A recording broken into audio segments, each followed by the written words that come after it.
Welcome to the Maintenance Diaries podcast. Here are your hosts, Michael and Fred.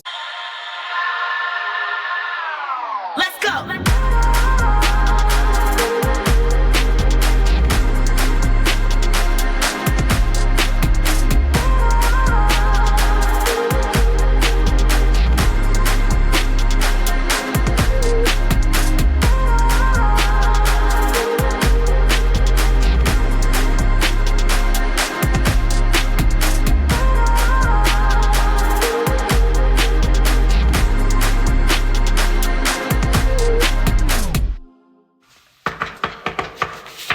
Maintenance.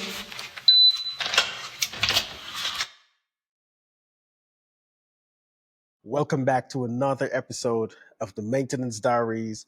Glad to be here. Welcome back, y'all. Welcome back. Yes, sir. I hope you guys are doing well, man. I'm doing good, bro. How about you? I'm doing fantastic.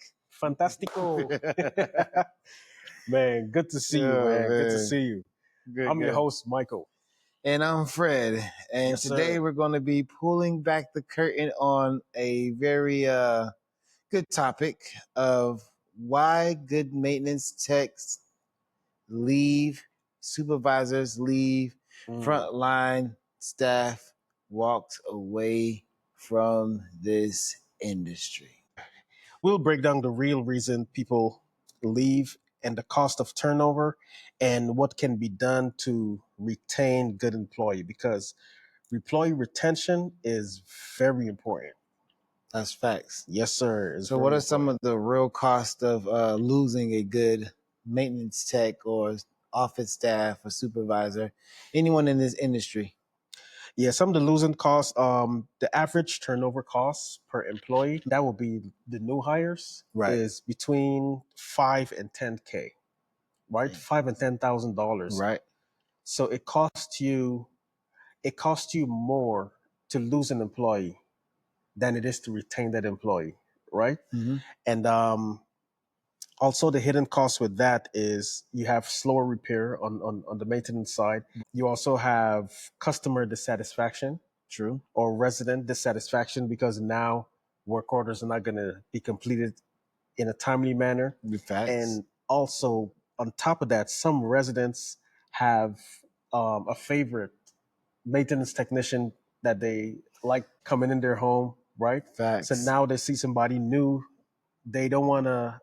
A lot of us hate change. Mm-hmm. So they don't want to have that change to see somebody new coming into their home, because now they have to rebuild a new level of trust with the new person. Absolutely. So that relationship right there is severed because the good tech is gone. You know what I mean? Mm-hmm.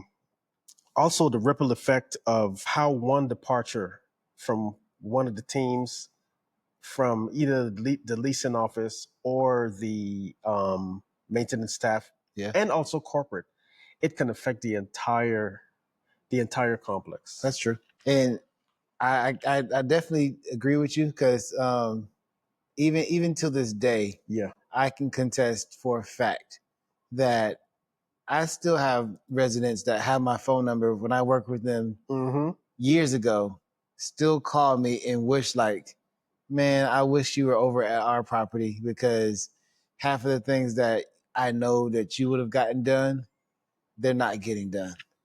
And the crazy thing is, I had a call like that today. Wow. Yeah. I had a call like that today, Mike. Yeah. So that's why like it always, like, it's always good to build some type of camaraderie with the residents when they know, like, you're in their places and things can get handled at a timely manner. Right. They can call you for not saying just about anything, but work related, of course. And they know that any stuff that's broken, they have confidence that you will fix it and get it done. Yep. And also because they're accustomed to seeing, let's say you, for instance, right? The residents, they're accustomed to seeing you. They are accustomed to the quality of care that will be provided to them from you, right?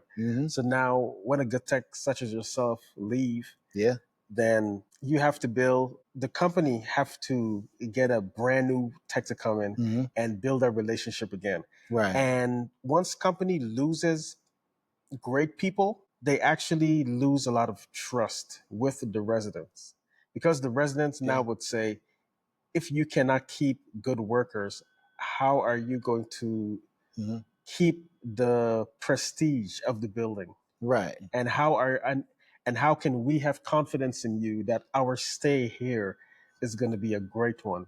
You Yeah. know what I'm saying? They can always tell when change happens in the Mm-hmm. building.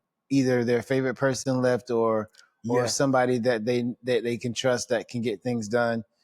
Every resident can contest that once, like, either they were in the lease up and Right. the people that were the leasing staff that was there had leased the building up, and then the next company came in and took over. They always can tell, like, there's going to be some change in the building. They don't know what to an extent, Mm-hmm. but they know for a fact there's going to be change. And when it happens, they're like, I knew it was coming. I knew it was coming. I knew they were going to not be doing this. They're not going to be doing that. Yeah. Man, it's astonishing to see. It is And astonishing.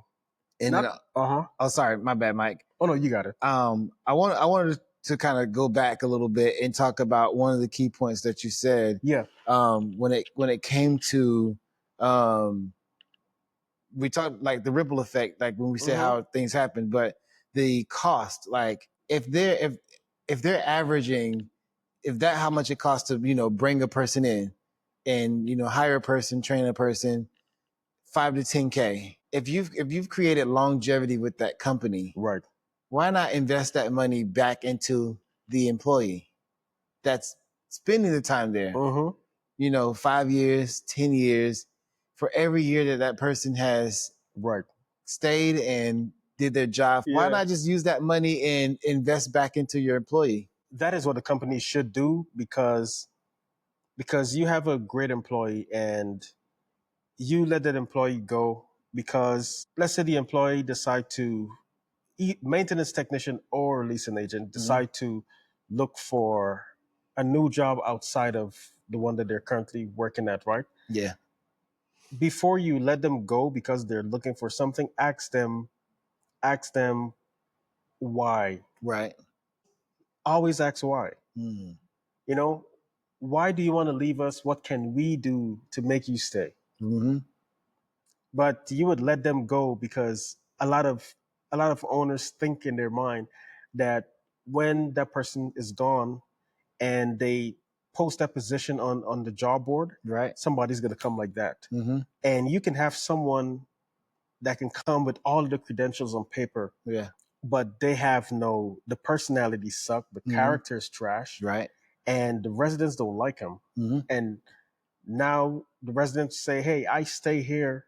Well, I actually renewed my lease here because of that leasing agent or because of that property manager or Right. that supervisor or maintenance technician, right? Mm-hmm.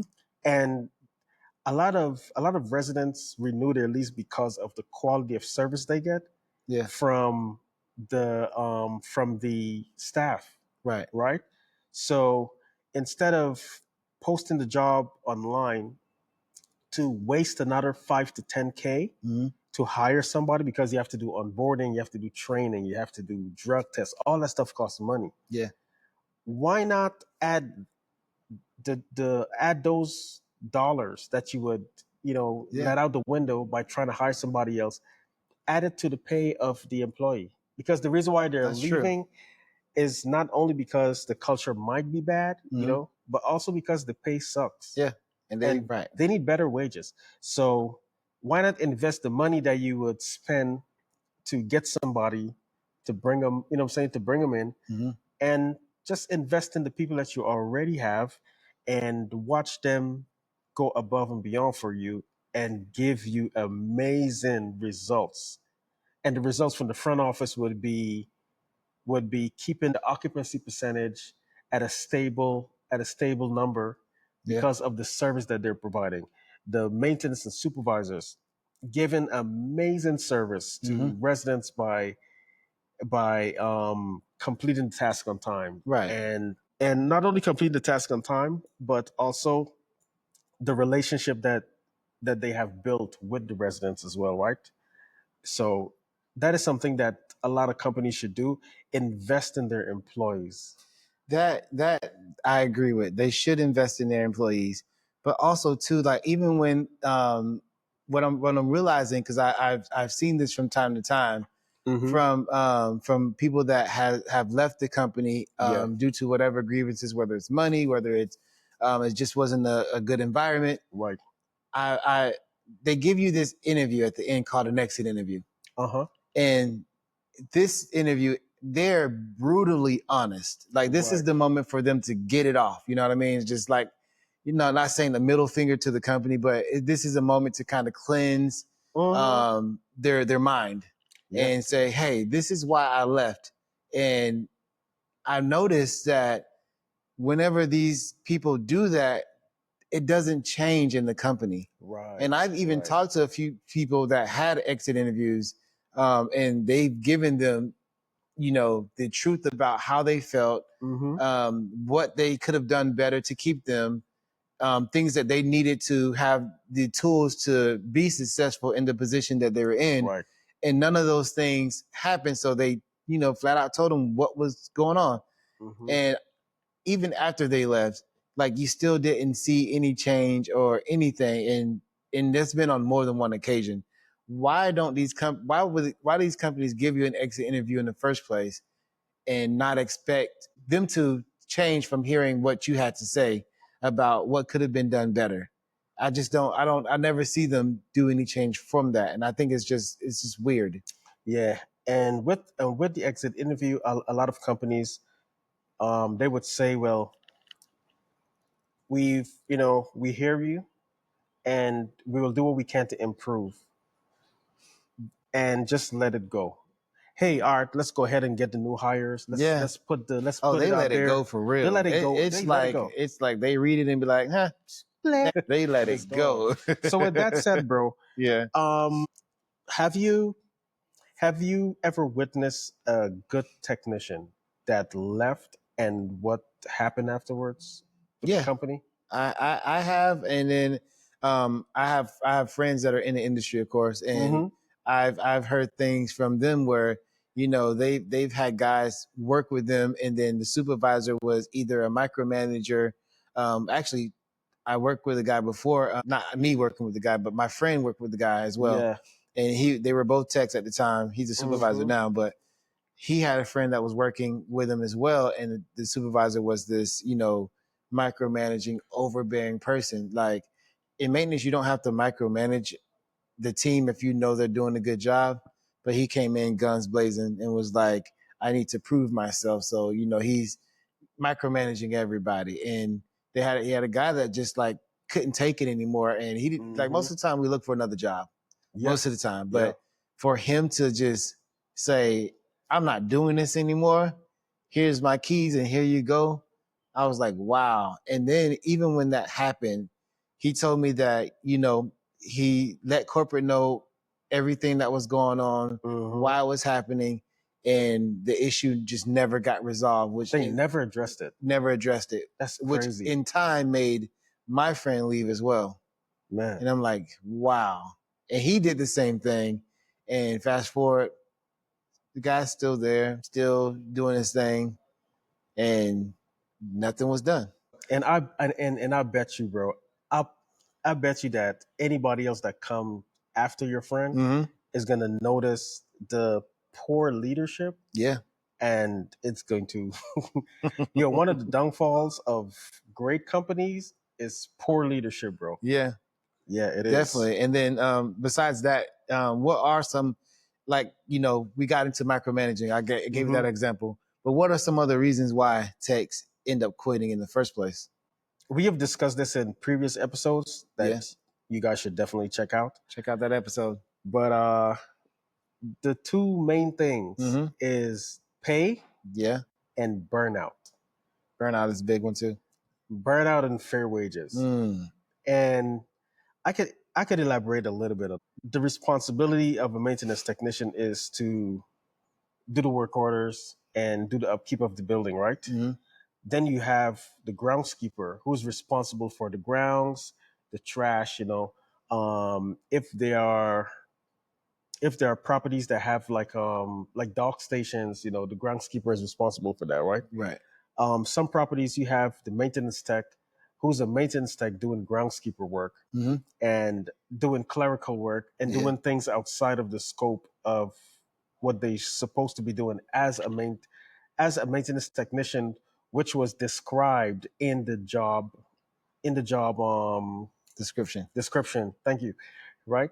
So a lot of burnouts can happen like that, and also a lot of techs, they can be busy taking care of something, and one of the leasing staff or somebody can pull them into this direction, say, can you leave this for a while, go over there, finish this real quick. It's very important. Right. Then by the time he go back to the thing he was doing originally, somebody else pull him to another direction, and he's just going all over the place. And by the time he gets back to complete his task that he was doing initially, it's 5 o'clock. It's time to go home. Yeah. So now you got to put off something that you could finish today for tomorrow because you've been pulling in a different direction. Wow.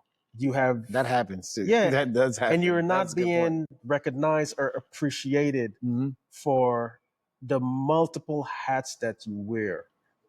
That saved the company money as well. That's a lot of hats. It is. Also, too, another key point also that techs leave. Besides that, it would be like no clear training path, no career path, or training opportunities. Because, like we stated before, in maintenance, there aren't any training opportunities. Like now, I'm on LinkedIn more now than ever because now I'm on there with Maintenance Diaries now. So I'm looking at what companies are doing and what they're doing for their employees, and I'm noticing now like some are starting to have like little minor training programs. Like they would train them like on plumbing a little bit.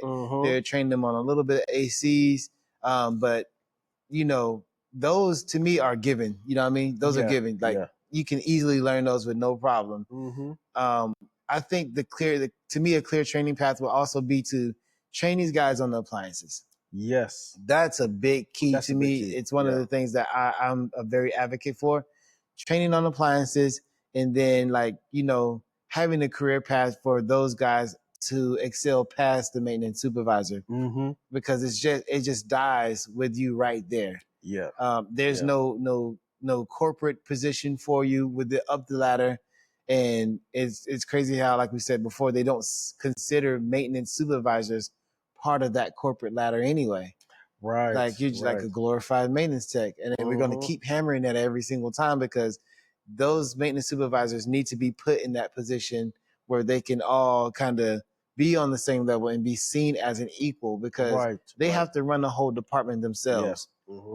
So the property manager is looking to the supervisor to handle his maintenance department, whether it's move-ins, turns, whether it's plumbing that's breaking, for them to understand what's going on, any leaks in the apartment. You're still having to look for him to find a solution, because if he wasn't important, then you would be able to just run that department on your own. So I think clear training path, and then also clear career path. And I want them to see supervisors as equals, because like I said, I don't feel like they see it. That is true, bro. That is true. So I want to ask you a question, like, what's the breaking point for most techs when they do say enough is enough? The breaking point is feeling like their voices have not been heard. Like I said, overwork, underpay. A lot of techs getting to their breaking point is also because, like I said, burnout, right? But because a lot of them are seen as less than, and sometimes the management staff also, the vibe from the management staff can pass down to the leasing staff, as well as seeing the maintenance tech as less than, because his clothes is always dirty, and it's always have paint and stuff on it, looking like bums, but are some of the most important pieces to the industry. That is wild. Also, when a lot of maintenance techs hear through the grapevine about the bonus structure that the managers get, and The bonus structure that a lot of supervisors should get and a lot of maintenance techs should get, they don't, right? Right. Like property inspections and pool inspection, elevator inspection, Yeah. Leonardo for those who use Leonardo. Once all those stuff are completed and you pass an inspection, you should be rewarded for it. The reason why you should be rewarded for because it shows the knowledge that you bring and the value that you bring to that company by excelling in those things. So whenever you have an inspection, you always exceed the expectation of the property manager, the RPM, the owners, the property owners as well. So you should be rewarded. But instead, those benefits go to the management staff. The management staff is reaping the benefits for the work that the maintenance tech So what you're telling me, Mike, is doing. is that when you say management staff, you mean property managers, Property managers, and regionals? regional property managers. So technically what you're saying is a property manager in a regional gets more bonuses. They already getting paid more than a maintenance supervisor or a service manager. So you mean to tell me that even on top of that, they're getting more bonuses throughout the year because of what they're doing on the property as far as like maintenance, saving money for one, or completing property inspections and getting a good score on it. They're getting rewarded for that. They're getting rewarded for it, and not the actual maintenance staff. Right. That's absurd, isn't it? Damn. That is crazy, right? So, excuse my French, but damn. Oh, damn. Yeah, damn, for sure, bro. Because if that's happening, and I can't wait till we get somebody get guests on here, because I want to hear from them, and I want to hear it truthfully. If that's happening, that's wrong. It is wrong. But now that I think about it, it has happened. Exactly. Because I know a guy that's in this field. He had a property inspection, and he was supposed to get a certain amount of money on his inspection. Come to find out, his inspection he got maybe a fraction, a huge fraction of the money, and the major portion went to the property manager. And I don't know how that even happens, because his score was good. He got over 90. I think he had like a 98. He had 2 points taken off because he had an issue because the grills were dirty. You know what I mean? Yeah. And he didn't have time to clean it up at the time. But it's like when he got his bonus, it was like a slap in the face, because he worked hard about getting his property up to standard and making sure he passed everything with flying colors. But when he got his bonus, it didn't reflect the hard work. Yeah. And I remember him saying something like, bro, the property manager got this much and I got this much. And he's a supervisor. That's the crazy part. And he's on the property by himself. You know what I mean? He doesn't have a team under him because it's a small property. Yeah. So it's like, what do you do after that? Where do you go? That is one of the breaking points that people would meet and say, you know what, enough is enough. I am moving on to something else. And wow. And I'll say something about that. The reason why a lot of supervisors and techs, also leasing agent, they would, in their mind, they have already reached that breaking point. Yeah. But because the company only pays them enough to come back to work just to get some breadcrumbs to barely survive, it makes them dependent on the check that they're getting. And it also subliminally tells their subconscious that they are not enough and they cannot do better than what they're doing right now. That's crazy. So they get comfortable in the space that they are because of the narrative that the company is pushing to them subliminally without them even knowing it. So So, slavery is not over. The only thing slavery did is put on a suit and tie and went corporate. And I know we're reiterating. I'm reiterating. So if those are the things that make the tech leave, that causes him to leave, or causes anyone to leave, what can we do to make them stay? Fair wage and transparency. Fair wage and transparency. That is correct. And also too, transparency, yes. But and I'm gonna kind of go off the thing because I was listening to a podcast today, and the guy said that about his company of how he keeps his employees. Right. And he listens to his employees. He runs his company with love. So if his employees need what he asked, what do you guys need from me first? Right. And he said everybody's different. Some people would need mentorship. Some people would need more money. Some people will need just some guidance of what to do so that way they can do better in their job, whatever, which to me falls on the mentorship still. And some may need all three. And he said that that's the first thing he do. He supplies them with the supplies that they need first, so that way they can be more efficient at their job and be there for the company. And he said he never has an issue because he's always pouring into his employees more than anything. And I think that right there is the way companies should run things. They should run their companies with love and with respect for their employees, so that way they're listening to them first and hearing what their needs are and meeting those needs, so that way they can have the what's the word I'm looking for? They can have the respect for the company and also loyalty to stay, because he's taking care of my livelihood right now. He's taking care of my life, making sure that I'm good and I can provide for my family. I think that's the way companies need to run things. But like we said before, there's a disconnect. It is, chain of command. Yeah. Also, to add to what you just said,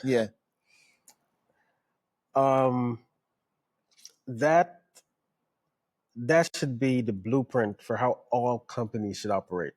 Agreed. Right? And a lot of companies, not only the apartment community, but even other companies as well, right?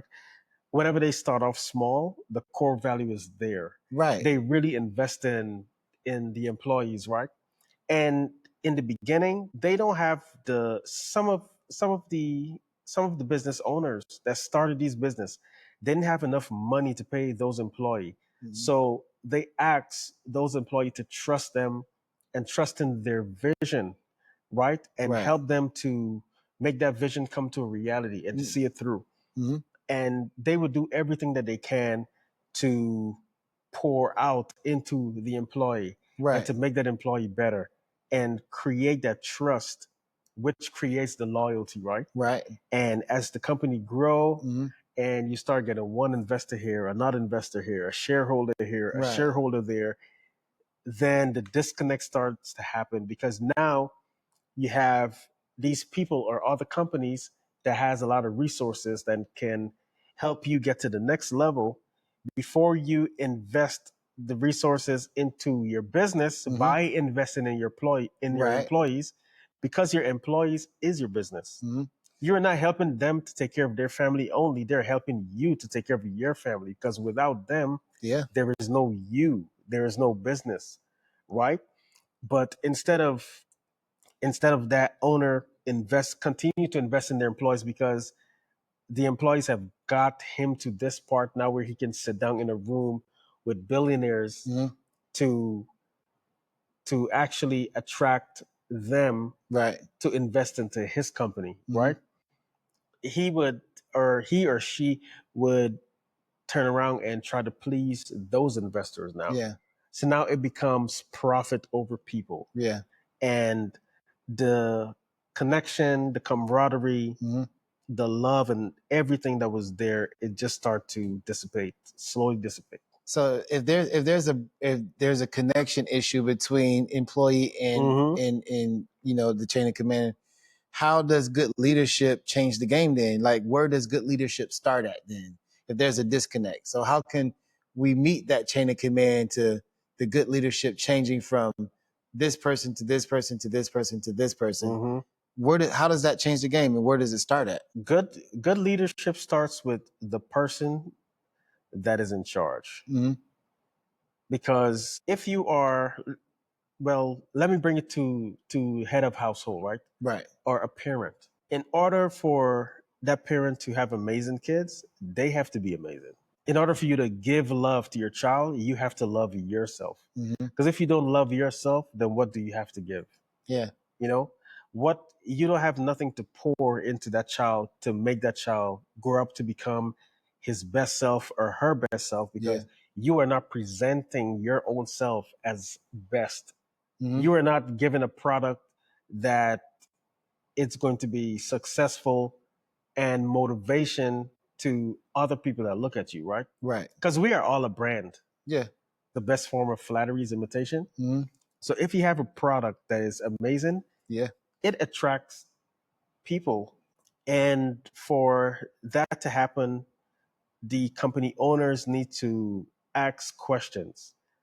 Don't look at the numbers and see, the how much you made this month compared to what you made last month. Ask your employees, how are you? Are you happy here? Yeah. How has your experience been so far? Is there anything that I can do to make your job better or to make you better as a person? Because once you start asking questions, right, you will get the hidden answers that has been there within all the time. You just have to ask the right question and be intentional about asking that question.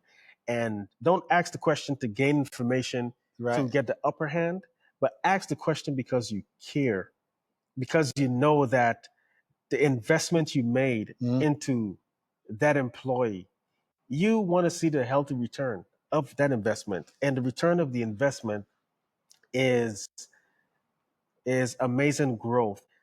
The return of investment is for leasing agents to bring in residents, to have the occupancy percentage at a stable number, for maintenance techs to be their best selves, providing excellent service, finishing work orders on time, finishing tasks on time, passing all property inspection. All that comes from leadership. To be a good leader, invest in your employees and show them that you care. And don't show them that you care by sending an email or sending a generalized video. Here is a video from your boss. No. Boots on the ground. Roll up your sleeve. Show them that you care. So those what companies should be doing right now. They should be respecting the input from the frontline employees by asking, listening, and act on prompt questions that they're asking their employees, and whatever their answers they're giving, they should be using that to their benefit to kind of guide the company in a better direction towards taking care of its employees. And then also, like you said before, creating clear paths for promotions. That's a big thing. And then invest in training and upscaling, of course. But also too, like the last episode that we talked about a main key point that we said about offering mental health support in realistic workloads. Like no matter, what I'm realizing now is like for every episode we do, everything's kind of tying into each other, because it's like we have a point here, and then we're taking these points, but then everything seems to kind of go full circle. And that's what we are. That's what's happening in the industry. Everything is basically just going back around, and it's still like letting the companies know what to do better, but there's still always things that can be done better. That needs to be done better. I don't know if I don't know if I even made any sense. It definitely makes sense. I'm sometimes. And the reason why everything that we talk about tie into each other, even from previous episode, things from the first episode show up in this episode.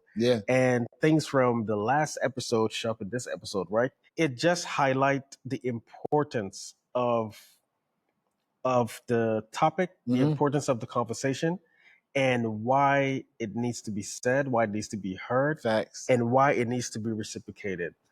You know what I mean?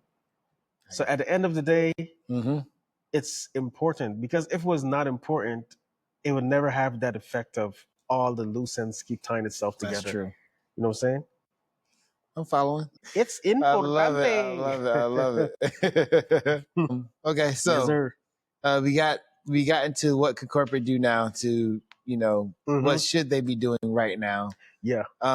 Let's get into maybe the story. Let's say the story about the maintenance tech that walked out due to burnout or quote unquote, not quote unquote, but truthfully to micromanaging. Can you compare that to a success story where a company that kept their crew happy and a turnover rate dropped to near zero? Is there even a success story to that? Man, those success stories are like finding a needle in a haystack.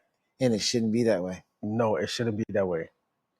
You should have more success stories for what companies did to keep their employee. That is something that is not talked about. The only thing that is talked about, is how much properties this company acquired. They will highlight all the people that they highlight that's bringing in the big bucks or creating the relationship, the brand new relationships and brand new partnerships. Is always people in the top. They are highlighting people on the top and having them come up on stage, give you a trophy. Here you go. Thank you for doing all of this stuff, and then they're gonna turn to the crowd and say, all of this is so possible because of all of you. Stop lying. Stop lying. Like like all of a sudden you want to make it inclusive. Let it be inclusive from the beginning all the way up to the success that the company is having, and the success that the company is continuing to attract. Okay, You know what I mean? I know what you mean. Now, when you say that, Mike, now that have me thinking about like where the industry can go from here, and that made me remember about what's going on in Philadelphia right now. With the waste management or the the city workers that are doing the trash. And how they are on strike right now because they're asking for fair wages and to make a better living for themselves and their families. And what would happen? Like we always say that if maintenance, tends to drop out today, boy, no one shows up tomorrow. Listen, if everybody got on the same page and said, enough is enough, we're not coming in today. Bro, it would be pandemonium. Yeah. It will be pandemonium and chaos. First of all, we are seeing in real time on the news the adverse effects of the workers going on strike, right? Right. And that's a city job, right? So now the mayor of that city and everybody else in the mayor's office, now they're seeing the importance of how important it is to honor and to respect the people that picked up the trash. Yeah. And the reason why they're on strike is because people look at the trash people the same way they look at the trash that they throw out. Yeah. And in the apartment industry, it's sad to say, they look at maintenance the same.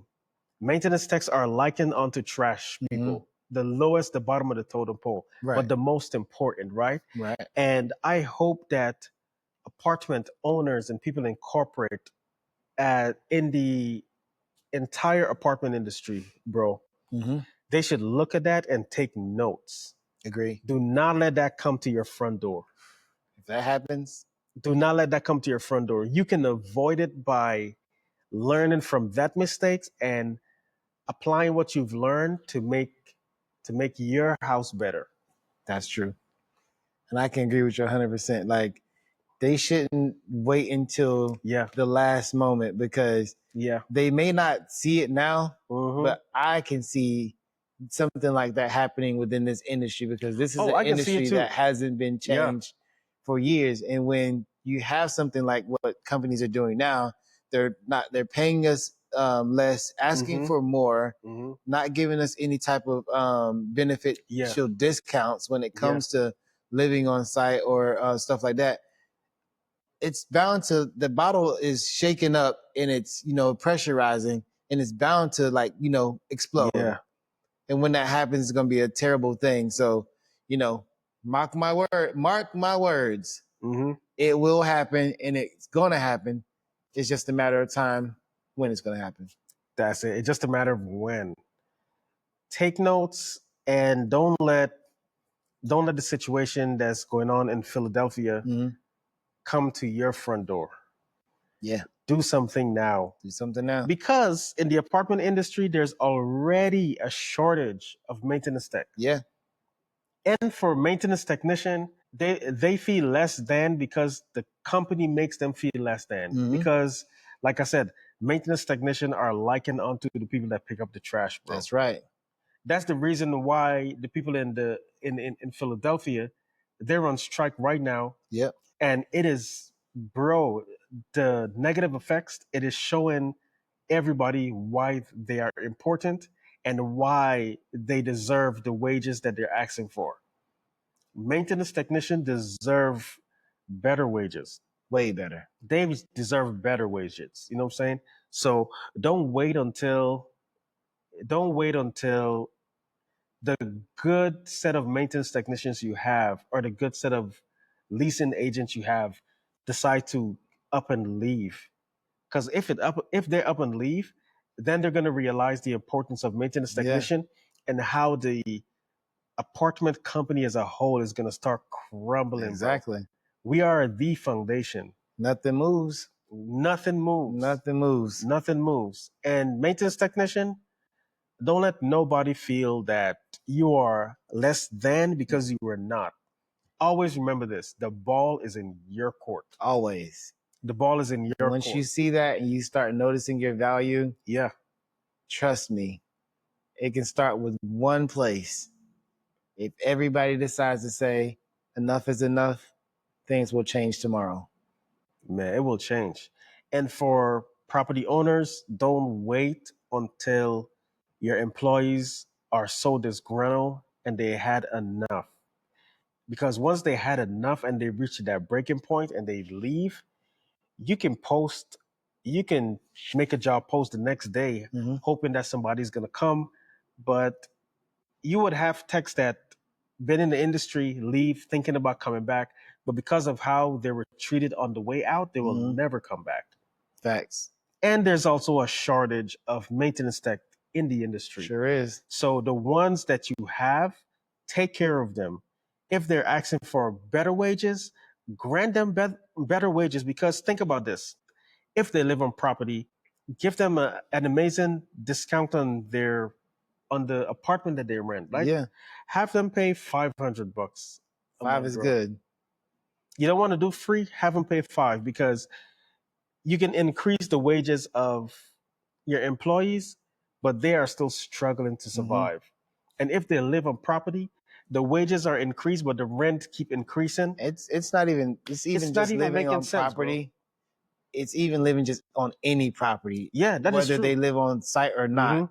Yeah. If they live on site, they deserve a discount, and they deserve a substantial discount. If they don't live on site, also too, they deserve higher wages, because they do, bro. Right now, apartments are expensive. So higher wages to afford those apartments, or have them live on site and give them a great discount. So that way their money isn't going from, they're making their paycheck and then they're giving it right back to the company by paying 20% off. What's 20%? That's nothing. 30%, 40%, 50%, 75% or more. That sounds funny, but I agree with you, bro. I agree with you. So I listen, I promise you, man. Do right by your employees and watch your company grow. And they will do right by you. They will, man. The success of your company is dependent on your employees, depending on how you invest in your employees, man. Yeah. You can have shareholders that invest money into your company because they see the growth. And why would the growth of your company attract those shareholders? Because of the employees you have.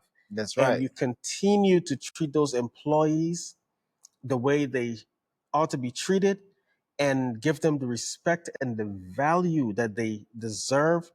They're going to take you to heights that the imagination cannot even conceive, man.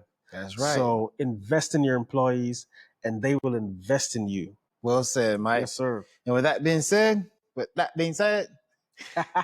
follow the Maintenance Diaries on Spotify, Apple, and YouTube, and leave us a review and send us your stories, everyone. Instagram, TikTok, Blue Sky. We're on all platforms. Everything, man. Follow us. And any questions you have, throw it in the chat. W's in the chat. W's in the chat. Streamer life. We streamers now. But any stories that you have, we will definitely share your stories on the episode. So yes, for sure. Man. Feel free to, give us whatever is going on in your life. Give us your funny stories. Give us your horror stories. Doesn't matter. Tell us how you feel. We will read it and we will definitely, share your thoughts as well. Thank you guys for coming with us in this journey. Peace. Peace. Catch you on the next one. Love. Happiness. Yes, sir. Let's